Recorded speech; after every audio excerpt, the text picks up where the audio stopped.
Hola, ¿qué tal? Vamos a tratar hoy el tema referido a la negociación colectiva en la administración local, ya un poco con más profundidad. Es correspondiente a la sesión 4 y seguimos, insisto, como hemos dicho siempre, con el continuum que hacemos desde el principio.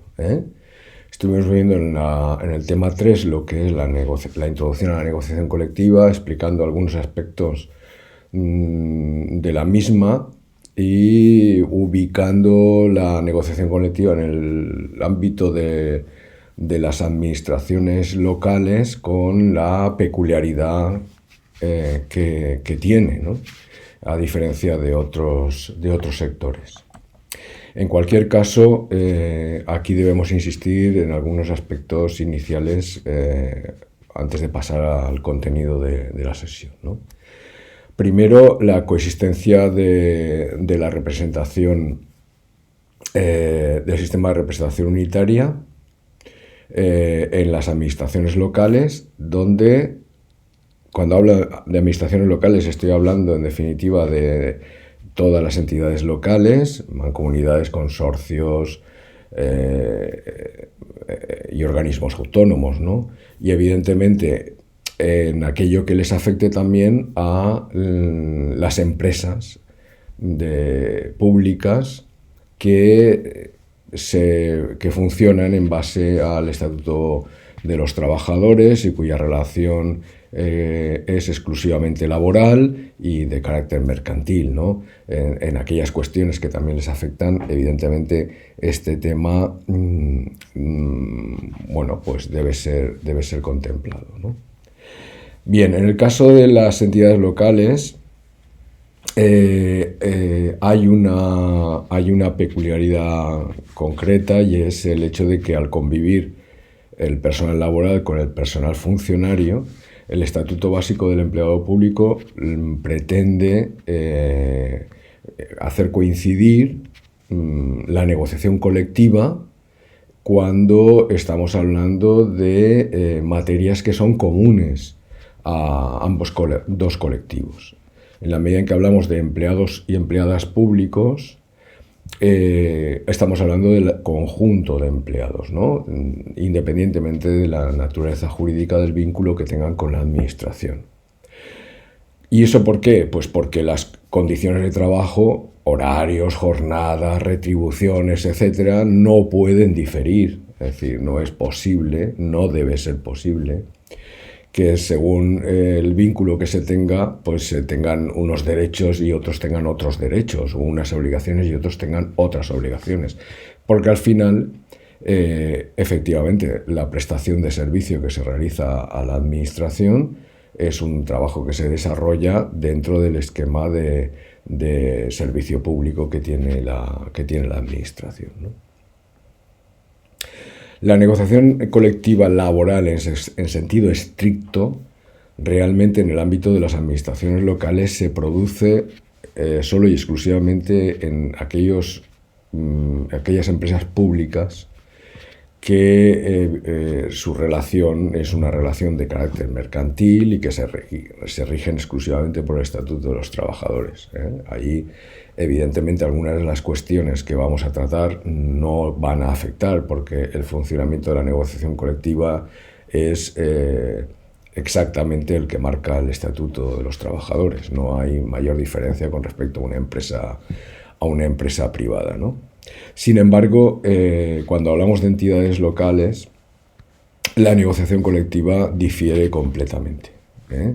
Es decir, por apuntar algunas cuestiones, es decir, mientras que en una empresa privada el poder contractual, la capacidad que se tiene de negociación de un convenio, corresponde al comité de empresa y por lo tanto a los delegados electos, es decir, a la representación legal de los trabajadores dentro de lo que nosotros hablábamos del esquema de representación unitaria.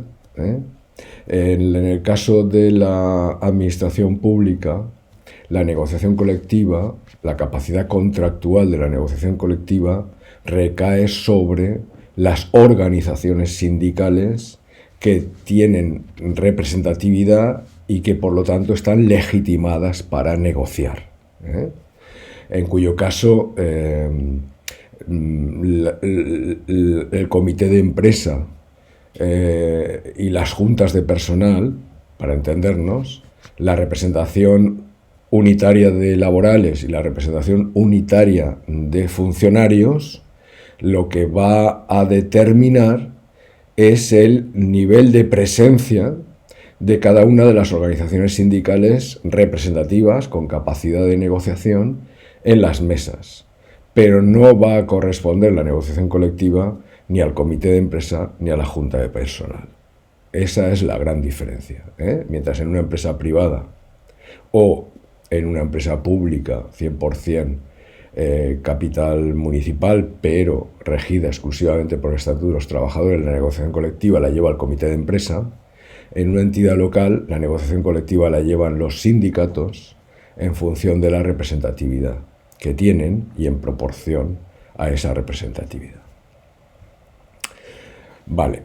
Esto, en definitiva, en las administraciones públicas es lo que se ha venido a llamar la sindicalización de la negociación colectiva. La sindicalización de la negociación colectiva viene arrastrándose desde el año 90. Sabéis que antes del 90 el personal funcionario no tenía ningún derecho a la negociación colectiva. Ya estuvimos viendo cómo las juntas de personal que se vinieron a concretar a través de la ley 987, la 987, esas juntas de personal eran oídas, podían informar, se les requería para opinar, pero no tenían capacidad de negociación.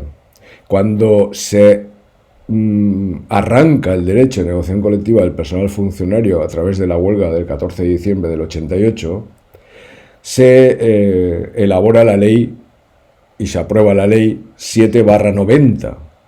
Esa ley habla de la negociación colectiva de las condiciones de trabajo del personal funcionario, pero esa ley ya define la negociación colectiva en términos de una negociación sindicalizada. Es decir, son las organizaciones sindicales representativas que han medido su representación a través de las elecciones sindicales las que tienen la potestad de negociar. Por lo tanto, no las juntas de personal, sino las organizaciones sindicales.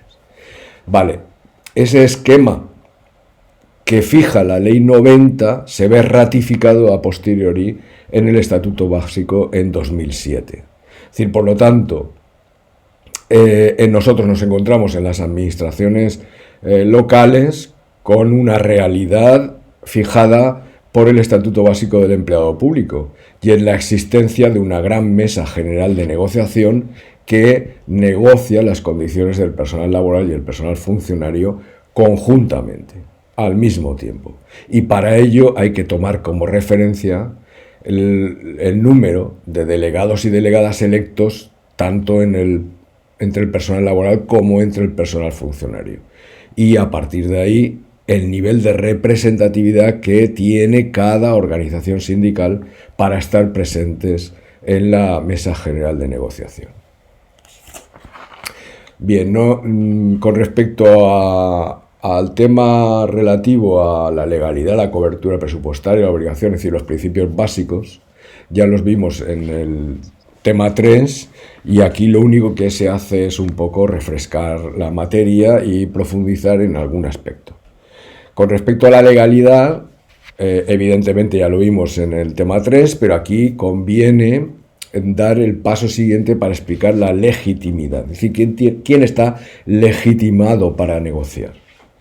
En principio, por parte de la administración pública, en este caso el ayuntamiento, por ejemplo, o el consorcio o la mancomunidad, quien tiene la legitimidad para negociar es el equipo de gobierno, no nos vamos a engañar. ¿Por qué? Porque aunque haya por ahí mesas de negociación donde se permite la presencia de los partidos políticos de la oposición, al final la administración tiene que tener el voto es único, es decir, está unificado.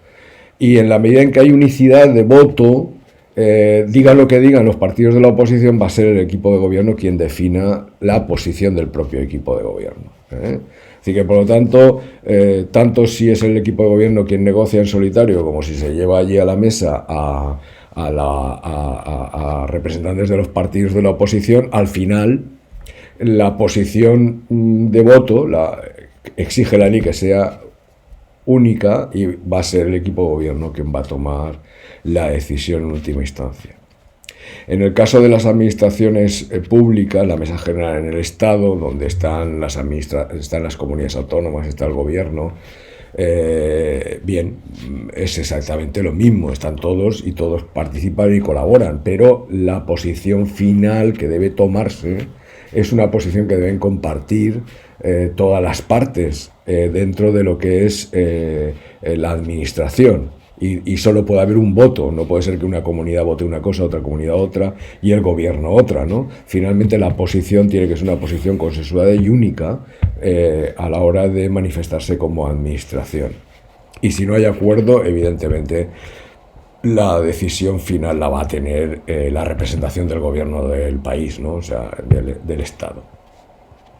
En el caso de la parte social, es diferente, ahí no hay exigencia de unificación de voto, ¿no?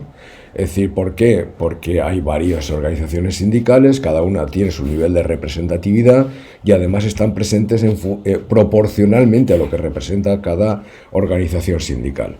Por lo tanto, la decisión al respecto de si una cosa que se ha planteado se aprueba o no se aprueba va a ser el voto por parte de la contraparte, es decir, de la administración, favorable o no favorable, y por parte de la mayoría social, es decir, la mayoría de la representación sindical presente en la mesa es la que va a decidir si se está de acuerdo o se está en contra. Y si coinciden las posiciones entre la contraparte y la parte social, finalmente habrá acuerdo o habrá desacuerdo. Esa es la forma en que funciona. Y esto es lo que venimos a llamar la negociación sindicalizada, que es una realidad específica de las administraciones públicas. Respecto del tema de la cobertura presupuestaria, ya lo estuvimos viendo, es decir, es uno de los principios básicos. Si no hay cobertura presupuestaria, es difícil tomar decisiones, o se tienen que tomar decisiones a más largo plazo con previsiones de que puedan haber coberturas presupuestarias en años posteriores, pero hay que ajustarse a la cobertura presupuestaria existente. Sobre la obligatoriedad de la negociación colectiva ya lo dijimos, que la negociación colectiva es obligatoria en el ámbito de las administraciones públicas y que como consecuencia de ello, bueno, pues se convierte en una especie de negociación permanente, porque todas las decisiones de la administración pública que se toman a diario y que tienen que ver con las condiciones de trabajo de las personas que trabajan en la administración, pues van a tener que ser objeto de negociación colectiva. Y bien, vamos a entrar al tema de las mesas de negociación en el ámbito de las administraciones locales. Administraciones locales, entidades locales, de todo tipo. El artículo 36 del Estatuto Básico habla de que para la negociación de todas las materias comunes a laborales y a funcionarios se constituirá una mesa general de negociación en el ámbito de la Administración General del Estado, otra en cada una de las comunidades autónomas, en Ceuta y en Melilla y en las entidades locales. Y como dijimos en la sesión, vamos a ver, esto implica que un ayuntamiento pequeñito, donde hay 3, 4 funcionarios y no hay elecciones sindicales como consecuencia de ello, es decir, porque si no hay más de 6 funcionarios no se pueden celebrar elecciones sindicales, ¿no? Ese ayuntamiento pequeñito está obligado a tener mesa general de negociación. Pues con la ley en la mano, sí. Todos y cada uno de los ayuntamientos de este país tienen que tener constituida la Mesa General de Negociación. Y digo la Mesa General de Negociación porque no hay ni un solo ayuntamiento de este país que no contrate personal laboral, aunque sea con carácter temporal para la realización de determinadas tareas, etcétera, etcétera. Por lo tanto, las condiciones de trabajo del personal funcionario que haya en el ayuntamiento y del personal laboral, tanto si es fijo como indefinido no fijo, como temporal que vaya siendo contratado, esas condiciones de trabajo deben estar negociadas. Y por lo tanto, todas las entidades locales están obligadas a tener mesa general de negociación. Esto lo digo porque a algunos se ha sorprendido, pero es así. Y esto es así tanto si hay elecciones sindicales como si no hay elecciones sindicales. Si su número es pequeñito como si su número es mayor. En todas debe haber mesa general de negociación. ¿Quiénes están legitimados para estar en la mesa general de negociación? Pues, en principio, como hemos dicho, las organizaciones sindicales. ¿Y qué organizaciones sindicales? Pues aquellas que cumplen el requisito de representatividad. ¿Puede estar en la mesa general de negociación una candidatura de trabajadores? ¿Una lista electoral que no tenga la condición de sindicato? No. Las candidaturas que a veces aparecen en las elecciones sindicales, grupo de trabajadores, lista independiente de trabajadores del Ayuntamiento X, sacan delegados, entran en la Junta de Personal o en el Comité de Empresa, etc., pero no están registrados, ni constituidos ni registrados como organizaciones sindicales, como sindicatos. No tienen sus estatutos presentados, no tienen sus procesos congresuales, no tienen esa democracia interna que se le exige a toda organización sindical, etcétera. Por tanto, no son organizaciones sindicales. La ley dice que en la mesa general de negociación, por lo tanto, en la sindicalización que se da a la negociación colectiva en las administraciones públicas, la presencia tiene que ser de las organizaciones sindicales y que sean representativas. Y su presencia será en proporción a la representatividad que tienen.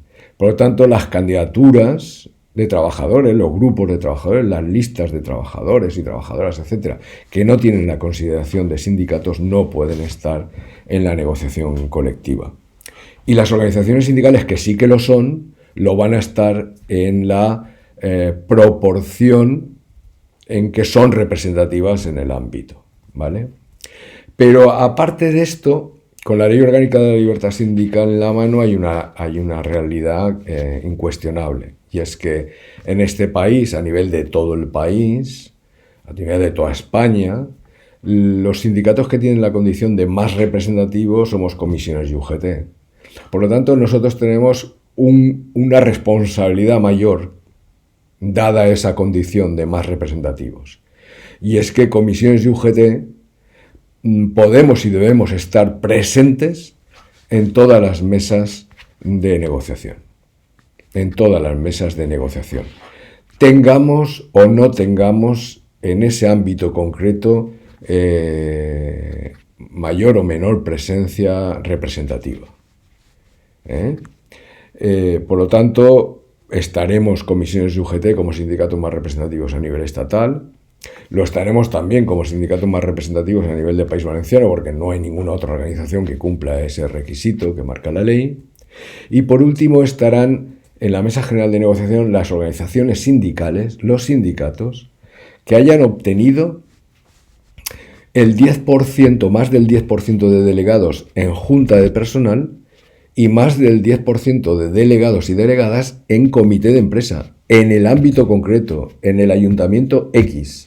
Si en ese ayuntamiento hay un sindicato que ha obtenido más del 10% en comité de empresa y más del 10% en junta de personal, ese sindicato también tiene derecho a estar en la mesa general de negociación en la proporción que le corresponda, ¿vale? Estamos hablando de la mesa general de negociación común, conjunta de laborales y funcionarios. Por lo tanto, es lógico que haya que estar representando a laborales y que haya que estar representando a funcionarios. No se puede estar representando exclusivamente a uno de los dos colectivos, puesto que es la mesa de todos los empleados y empleadas del ayuntamiento.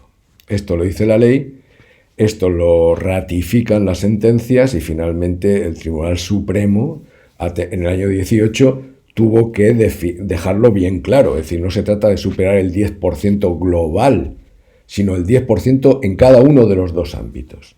Eso ha supuesto que muchas organizaciones sindicales que solo se presentaban a funcionarios o que solo se presentaban a laborales, pues hayan caído, no puedan estar en mesa. Y en ese sentido, y como consecuencia de todo ello, pues por ejemplo, sindicatos como corporativos de policía local, pues han tenido que fusionarse con otras organizaciones sindicales en estructuras sindicales de mayor ámbito,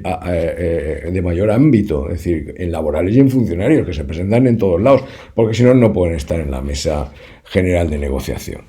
Por ir, sin ir más lejos, el sindicato profesional de policía local y bomberos, que se presenta solo en funcionarios, no puede estar en mesa general de negociación, puesto que la mesa general de negociación entiende de laborales y funcionarios. Tendrán que presentarse en laborales también.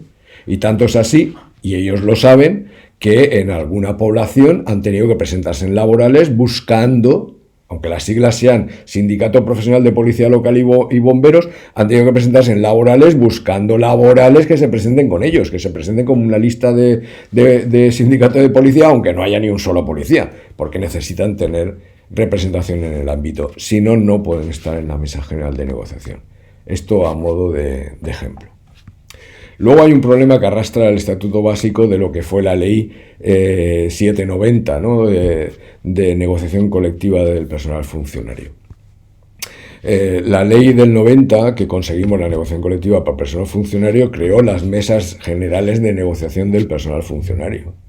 Y el Estatuto Básico continúa con la misma terminología. Mesa General de Negociación del Personal Funcionario. Entonces nos encontramos con que en el artículo 34 se habla de la Mesa General de Negociación referida exclusivamente a funcionarios y en el 36 la Mesa General de Negociación, otra vez, Mesa General de Negociación se dice exactamente igual y en este caso conjunta de funcionarios y laborales. Por lo tanto, cuando nosotros hablamos de Mesa General de Negociación estamos hablando de la conjunta, estamos hablando de la de todos. Y cuando hablamos de la de funcionarios, porque hay otra mesa exclusivamente para el personal funcionario, vamos a llamarla mesa de negociación de funcionarios, para entendernos. Mesa de negociación de funcionarios y mesa general de negociación. Vale. La mesa de funcionarios del artículo 34 tiene los mismos requisitos, es decir, los sindicatos más representativos y los sindicatos que hayan obtenido más del 10% de los delegados y delegadas de junta de personal. En este caso solo de junta de personal, funcionarios.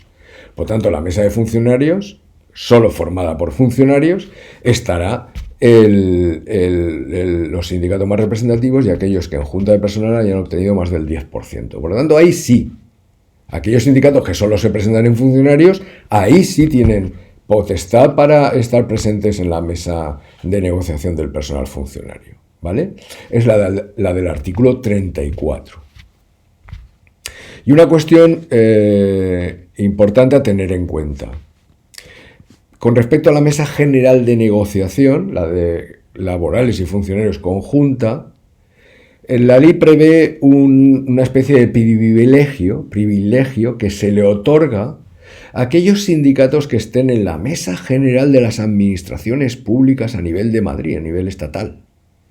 Esos sindicatos que estén allí tienen un privilegio, y es que en los centros de trabajo donde se presentan candidaturas de estos sindicatos, con que obtengan el 10% en uno de los dos ámbitos, o laborales o funcionarios, en uno de los dos ámbitos, ya pueden estar en la mesa general de negociación de laborales y funcionarios.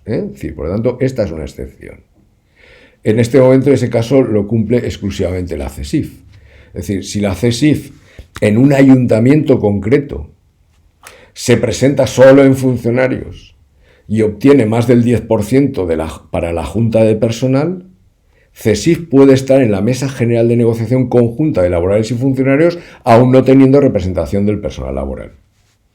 Pero solo lo cumple CESIF, no lo cumple ninguno más. Y solo vale para el centro concreto. No les sirve al CESIF para ir a otros ayuntamientos diciendo, bueno, como yo tengo esta potestad, aunque yo aquí en el ayuntamiento no tenga presencia, yo estoy en mesa general. No, no, no, perdona. Esa potestad solo la tienen los sindicatos con la condición de más representativos a nivel estatal o a nivel autonómico, y no es el caso del CESIF. CESIF es un sindicato que tiene una mayor representatividad, pero solo en el ámbito funcionarial y en la mesa general de negociación de las administraciones públicas. Eso no lo contempla la ley. La ley lo único que contempla es que si ese sindicato que está en la mesa general de las administraciones públicas tiene el 10% en uno de los dos ámbitos, laborales o funcionarios, en un centro concreto, en ese centro concreto podrá estar en la mesa general de negociación. Esto es muy importante porque ha generado ciertas dudas durante la sesión que tuvimos, ¿no? Bien, sobre el tema de las mesas sectoriales, es importante que también lo sepamos. No existen mesas sectoriales en la administración local. Está la mesa general de negociación y la mesa general de negociación puede decidir la creación para un ámbito concreto que cuelga de la mesa general de negociación. Puede decidir la constitución de mesas sectoriales que en realidad dependen de la mesa general. Cualquier decisión que adopten, acuerden, etcétera, va a corresponder a la mesa general de negociación la decisión definitiva. Por lo tanto, es preferible, como pasa en el Ayuntamiento de Valencia, que es grande, y en otros, es preferible que esas teóricas mesas sectoriales no se llamen mesas sectoriales, sino que se llamen comisiones técnicas de trabajo, etcétera, que ya son más reducidas, que su composición la decide la mesa general de negociación y cuya composición evidentemente tiene que mantener la representatividad, la proporcionalidad de la parte social que tiene la mesa general de negociación. Es decir, que por lo tanto en realidad es como una especie de comisión de trabajo de la propia mesa general de negociación. Cualquier otra fórmula podría ser respetando estos principios básicos, pero acabaría complicando incluso la propia negociación. En los ayuntamientos, insisto, medianos y pequeños, conviene que se evite tanta conflictividad, tanto complejidad, y se resuelvan las cosas a través de la mesa general de negociación conjunta del artículo 36, ¿vale? Debe haber mesa general de negociación de funcionarios del artículo 34 en todos los ayuntamientos. Bueno, la ley dice que sí. Es decir, puesto que en todos los ayuntamientos hay funcionarios, y se viene arrastrando este tema desde los años 90, la ley dice que debe haber una mesa de funcionarios en todas las entidades locales. Por lo tanto, en términos de obligación, tiene que haber una mesa general de negociación conjunta, laborales y funcionarios, y tiene que haber una mesa de negociación de funcionarios específicamente para ellos. ¿Qué va a haber esta mesa de funcionarios? Bueno, pues aquello que afecta de manera exclusiva al personal funcionario. Y si nosotros empezamos a rascar temas y materias, veremos que, bueno, que salvo el cuadrante de la policía que solo afecta a funcionarios y que deberá tener como referencia la negociación general que se haya producido en materia de cómputo de horas y establecimiento de calendario laboral para todo el ayuntamiento, pues poco más. Es decir, la aprobación de unas bases concretas de oposiciones para auxiliares administrativos, para policía, es decir, que afecte exclusivamente a funcionarios, e incluso esta materia, en la medida que es de resultas de la aprobación de la oferta de empleo público, pues debería verse en la mesa de funcionarios, pero dar cuenta a posteriori a la mesa general de negociación para ver que hay coherencia con el planteamiento que se tiene con carácter general, ¿no? Por lo tanto, es importante, ya veis que la negociación colectiva en las administraciones locales es muy compleja y es necesario que dominemos perfectamente la materia.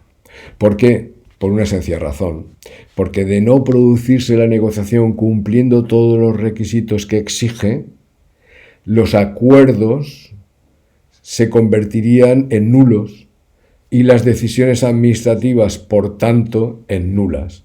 Y cuando una decisión administrativa adoptada sin cumplir correctamente con los procedimientos es recurrida, lo es en nulidad, es decir, y la nulidad lo es independientemente del tiempo que haya transcurrido. Es decir, por lo tanto, es absolutamente imprescindible que controlemos, fiscalicemos que el procedimiento de toma de decisiones en las mesas de negociación sea correcto y ajustado a norma, ¿no? Con respecto a las materias objeto de negociación, pues dos cuestiones muy importantes. Primera, solo se puede negociar en el ámbito que se está negociando aquellas materias que son competencia de quien está negociando. Es decir, por ejemplo, el incremento retributivo para los empleados públicos, ¿puede negociarse en un ayuntamiento concreto? ¿Puede negociarse en una mancomunidad? ¿Puede negociarse en un organismo autónomo? Pues no.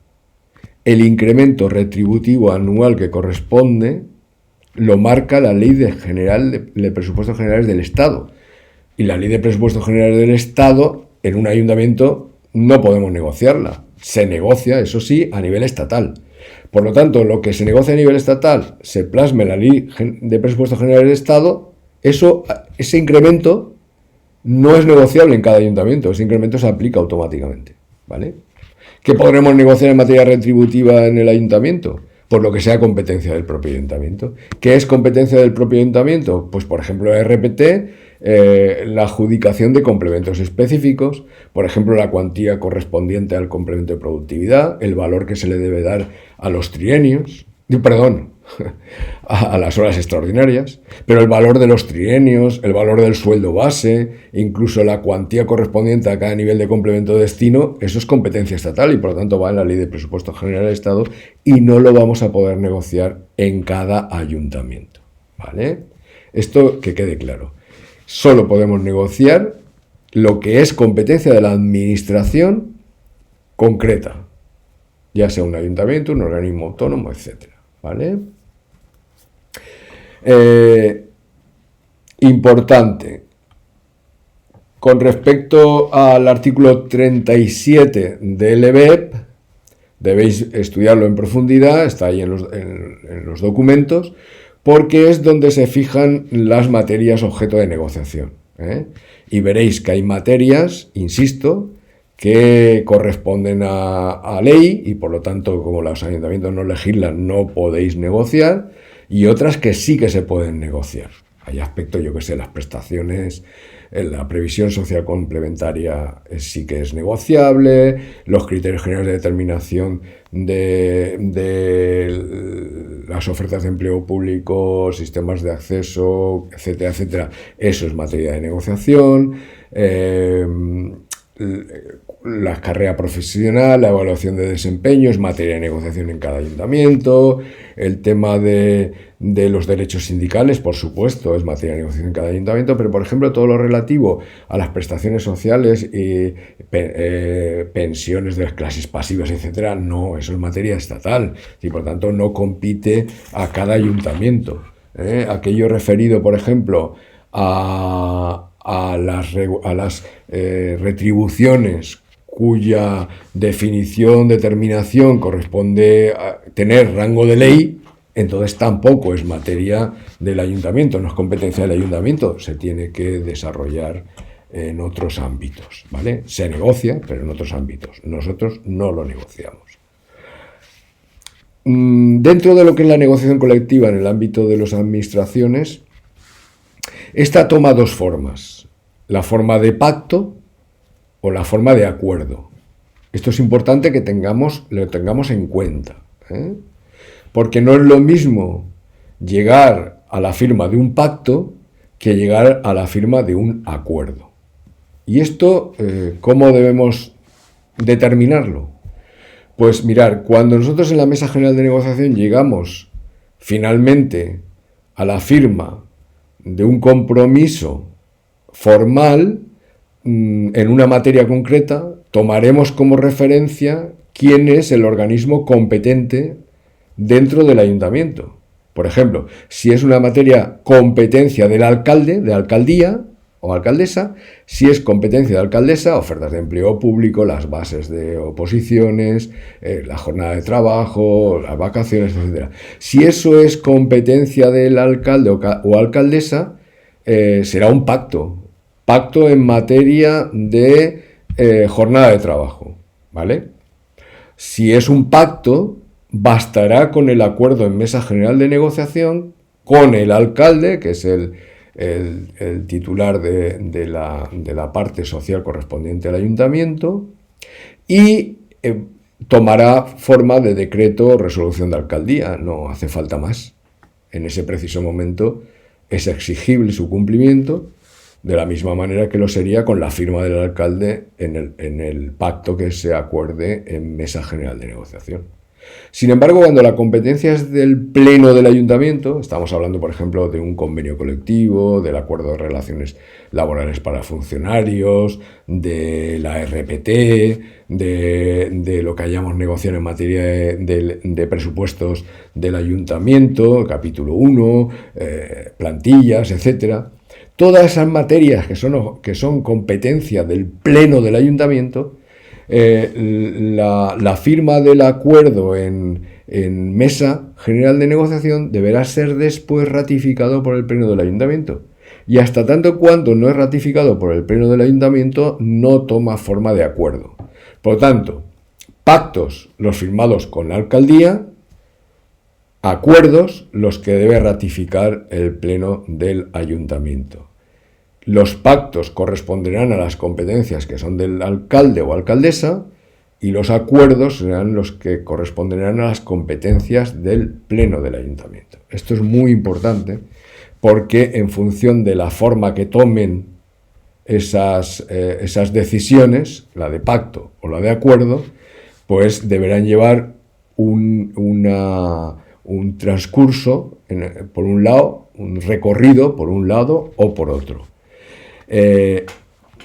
Y además deberemos tener en cuenta que cuando estamos hablando de acuerdos y por lo tanto su materia competencia del pleno, no podrá tener validez hasta que no esté producido el acto administrativo de aprobación por el pleno.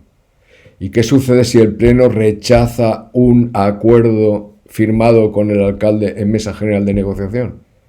Pues que la ley dice que en el plazo máximo de un mes ese acuerdo deberá ser renegociado en mesa general de negociación para adaptar el acuerdo a las exigencias del pleno del ayuntamiento, de tal manera que finalmente pueda haber acuerdo definitivo y el pleno del ayuntamiento lo ratifique. A posteriori, evidentemente, se tendrá que publicar. En el caso concreto del pacto con alcalde o alcaldesa será resolución, alcaldía o decreto, etcétera. En el caso concreto del pleno, pues será acuerdo plenario que deberá ratificarse, o sea, que deberá ratificarse y después, posteriormente, publicarse en el boletín oficial de la provincia que corresponda. Vale. Materias que no son objeto de negociación. La ley dice claramente que la regulación del ejercicio de derechos que correspondan a ciudadanos y ciudadanas. Evidentemente ahí difícilmente nosotros vamos a poder entrar. Difícil no, imposible, la ley no lo permite.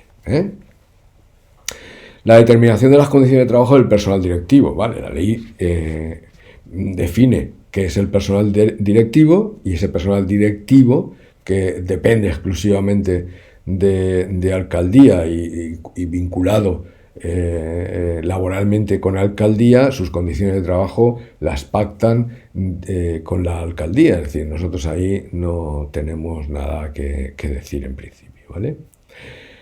Los poderes de dirección y control propios de la relación jerárquica, claro. Nosotros no vamos a estructurar cómo debe funcionar la relación jerárquica dentro del ayuntamiento, es decir, porque sería materia de autoorganización del propio ayuntamiento y esto está prohibido, es decir, nosotros no tenemos competencia para entrar en esta materia. Y luego dice que hay un criterio general, y es que la regulación concreta y determinada de las materias relativas a sistemas, criterios, órganos, procedimientos de acceso al empleo público, la promoción interna o profesional, tampoco es materia de negociación. Es decir, aquellas cosas concretas, unas bases de auxiliar administrativo, unas bases de operario, unas bases de ayuda a domicilio, unas bases de oposiciones para administrativo, para policía, etc. Las bases concretas del proceso selectivo no son materia de negociación, según dice el Estatuto Básico. ¿Pero por qué? Porque el Estatuto Básico ya nos ha dicho que sí que es materia de negociación, materia de la Mesa General de Negociación, el establecimiento de los criterios generales. Es decir, si nosotros negociamos unas bases generales a las que deben ajustarse las bases concretas y específicas de cada convocatoria, no hay por qué negociarlas, ya están negociadas las generales. Nosotros nos dedicamos exclusivamente a fiscalizar que se cumple, que esas bases concretas están cumpliendo lo que ya se acordó respecto a unas bases generales. Por lo tanto, sería absolutamente innecesario. Nosotros fiscalizamos el contenido, si se ajustan a las bases generales no hay nada que hacer, y si no se ajustan, entonces recurriremos porque no se ajustan a las bases generales. Pero la inmensa mayoría de ayuntamientos no tienen bases generales negociadas. Por lo tanto, si no hay bases generales negociadas, lógicamente, las bases concretas y específicas sí que deben negociarse. En muchos ayuntamientos siempre se ha utilizado ese arma por parte del ayuntamiento. Es decir, vamos a ver, yo no tengo obligación de negociar las bases concretas de auxiliar administrativo con vosotros. Por lo tanto, hago lo que me da la gana. Y hemos tenido que ser nosotros los que le hemos dicho, sí, pero tienes obligación de negociar las bases generales y sin embargo no lo has hecho. Por lo tanto, no habiendo bases generales, tienes obligación de negociar las concretas, las específicas. Y entonces se abrieron procedimientos judiciales y en todos y cada uno de ellos los jueces y juezas nos han acabado dando la razón a nosotros. Es decir, si no hay bases generales, que hay obligación de negociarlas, entonces las bases específicas, las concretas, que deberían ajustarse a unas bases generales que no existen, deben negociarse. Y deben negociarse de forma concreta y específica en cada ocasión. Es decir, que por lo tanto esto, que no os mareen, cuando la no existencia de bases generales abre el melón de la negociación de las bases concretas y específicas en cada momento. No pueden buscar la excusa de que no hay obligación de negociarla porque es así. Pero hay más, es decir, todas aquellas materias que no son objeto de negociación, pero que pueden afectar a las condiciones de trabajo del personal, en la medida en que nosotros comprobemos que afectan a las condiciones de trabajo de los empleados y empleadas del ayuntamiento, también debe ser objeto de negociación. Eso es lo que yo vengo a llamar el cajón desastre. Es decir, el artículo 37, de todo el artículo 37, que hay un montón de apartados, para mí uno de los más importantes, si no el que más, es el artículo 37.m, que es el último de los apartados. Y sin embargo, ese es el que más juego nos da, porque dice, fijaros, todo lo referido al calendario laboral, a los horarios, a la jornada, a las vacaciones, al permiso, a la movilidad funcional y geográfica, así como los criterios generales de planificación estratégica, son muy importantes, de los recursos humanos, y todos aquellos aspectos, y ahí ya lo deja abierto, todos aquellos aspectos que afecten a las condiciones de trabajo de los empleados públicos. Es decir, todos los aspectos que afecten a las condiciones de trabajo de los empleados y empleadas públicos son materia de negociación. Por lo tanto, a partir de ahí, hay que estar con el ojo y cuando toman una decisión, mirar si afectan o no afectan, y si afectan, artículo 37M.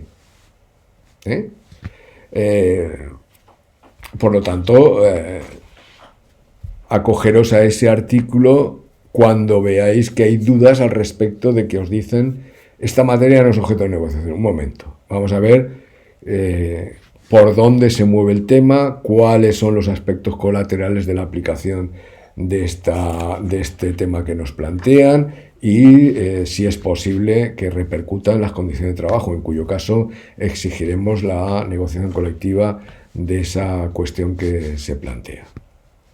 Bien, hasta aquí el tema relativo al 4. Veis que es muy complejo, es importantísimo, por lo tanto, en fin, que lo estudiéis en profundidad. Lamento que no hayáis podido asistir a la tutoría presencial, porque ahí surgen muchas dudas, muchas preguntas al respecto de todo esto. Este tema rompe esquemas, tener en cuenta que durante muchos años nosotros hemos seguido de forma mimética la negociación colectiva de las empresas privadas y la hemos trasladado a las entidades locales, a la administración pública, y no es así. La ley no lo dice de esta manera. La ley establece un procedimiento de negociación colectiva muy singular, muy específico en las administraciones locales, y por lo tanto es absolutamente imprescindible que sigamos los esquemas que marca la ley, porque, como os he dicho antes, esos esquemas, ese sistema de negociación colectiva es el que nos va a dar garantías. Nos va a dar garantías de que la negociación se ha desarrollado de manera correcta y, por lo tanto, va a tener validez los acuerdos y pactos a los que alcancemos. Porque si no, alguien podría poner en cuestión los pactos y acuerdos a posteriori, transcurrido el tiempo que haya transcurrido, porque de repente se dé cuenta de que aquel pacto no le benefició y entonces considere que no se acordó como correspondía, se incumplió un determinado requisito y convertirlo en nulo, y a partir de ahí, en fin, echar para atrás todo lo que se haya podido alcanzar en esa materia. Bien, espero que os haya sido interesante el resumen del tema 4 y, en fin, seguiremos en contacto y trabajaremos próximamente y abordaremos el tema de la sesión 5. Vale, muchas gracias a todos y a todas.